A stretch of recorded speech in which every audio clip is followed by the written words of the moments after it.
حضرت فاضل بریلوی رحمۃ اللہ علیہ نے اس میں یہ بات لکھی، آپ فرماتے ہیں کہ دو آوازیں ایسی ہیں جن پر دنیا میں بھی اور آخرت میں بھی لعنت بھیجی گئی ہے۔ دو آوازیں، ان میں سے ایک آواز ہے کسی خوشی کے ملنے پر باجا بجانا، اس آواز پر دنیا میں بھی اور آخرت میں بھی لعنت بھیجی گئی، اور دوسری آواز کہ میت کے اوپر نوحہ کرنا، غم کا اظہار کرنا، چیخنا چلانا۔ اور اسی طرح فرمایا کہ جو بندہ یہ کام کرتا ہے، نوحہ کرتا ہے، چیختا ہے، چلاتا ہے، اس کے حوالے سے فرمایا کہ وہ بے صبری کی وجہ سے اللہ اور اس کے رسول صلی اللہ علیہ وسلم کی ناراضگی کا سبب بن رہی ہے، یہ اس کے اعمال۔ پھر اس کے جواب میں آپ نے ایک بات کی جو ہمیں سمجھنی چاہیے۔ اعلیٰ حضرت فرماتے ہیں کہ جو اہل سنت و جماعت ہیں ان کے ایمان کا مدار حضور صلی اللہ علیہ وسلم کی محبت ہے، ان کے ایمان کا مرکز وہ حضور صلی اللہ علیہ وسلم کی محبت ہے، اور کوئی شخص اس وقت تک کامل مومن نہیں ہو سکتا جب تک کہ وہ اپنی جان، مال، اولاد اور تمام جہان سے بڑھ کر نبی علیہ السلام سے محبت نہ کرے، جیسا کہ خود سرکار دو عالم صلی اللہ علیہ وسلم نے ارشاد فرمایا، لا یؤمن احدکم حتی اکون احب الیہ من والدہ وولدہ والناس اجمعین، تم میں سے کوئی شخص اس وقت تک کامل مومن نہیں ہو سکتا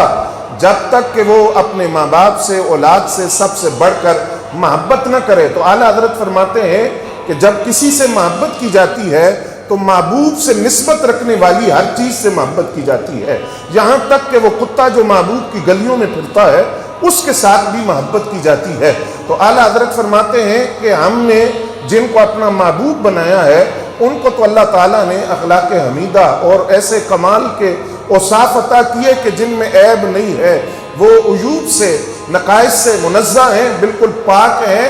اس لیے کوئی بندہ حضور صلی اللہ علیہ وسلم کی ذات سے جس چیز کو نسبت ہو، تعلق ہو، چاہے وہ اصحاب ہوں، اہل بیت ہوں، ازواج مطہرات ہوں، تو اعلیٰ حضرت فرماتے ہیں ان کے ساتھ ہماری محبت حضور کی محبت کی وجہ سے ہے، اور جو چیز حضور کی ناراضگی کا سبب بنتی ہے اس پر ہم عمل نہیں کریں گے۔ آگے جو بات اعلیٰ حضرت نے لکھی وہ ایک الزام کا جواب ہے جو آج لوگوں نے اعلیٰ حضرت فاضل بریلوی رحمۃ اللہ علیہ پر لگایا کہ آپ نے اہل بیت کے حوالے سے کوئی بات نہیں کی۔ آپ فرماتے ہیں کوئی بندہ مصنوعی طور پر غم کا اظہار کرے تو یہ ریاکاری ہے، دل میں غم نہ ہو، چہرے سے غم کا اظہار کرے یا اپنی حرکات سے غم کا اظہار کرے تو یہ ریاکاری ہے۔ فرماتے ہیں اصل غم یہ ہے کہ دل میں بھی غم ہو اور اس غم کا اظہار اس کی آنکھوں سے بھی ہو،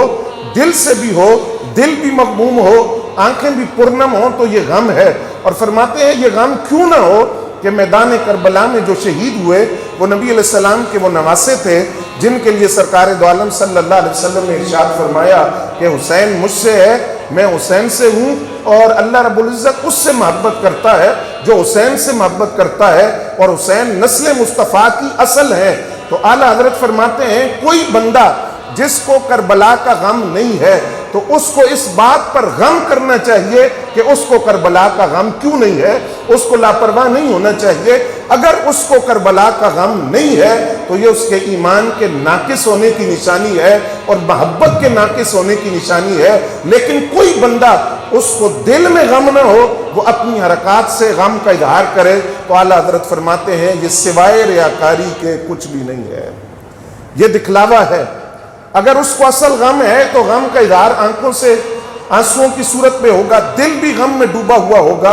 اور اس غم کے اندر وہ کیا کرے گا کہ ان کے اسوے پر عمل کرتے ہوئے صبر کا اظہار کرے گا۔ اعلیٰ حضرت فرماتے ہیں جزا فضا نہیں ہوگی، نوحہ نہیں ہوگا، ماتم نہیں ہوگا، گریبان نہیں پھاڑا جائے گا، بلکہ وہ اس غم کے اندر اس طریقے کو اختیار کرے گا جو طریقہ ان لوگوں کا تھا جنہوں نے میدان کربلا کے اندر احیاء دین کے لیے اور احیاء سنت کے لیے اپنی قربانیوں کو پیش کیا ہے۔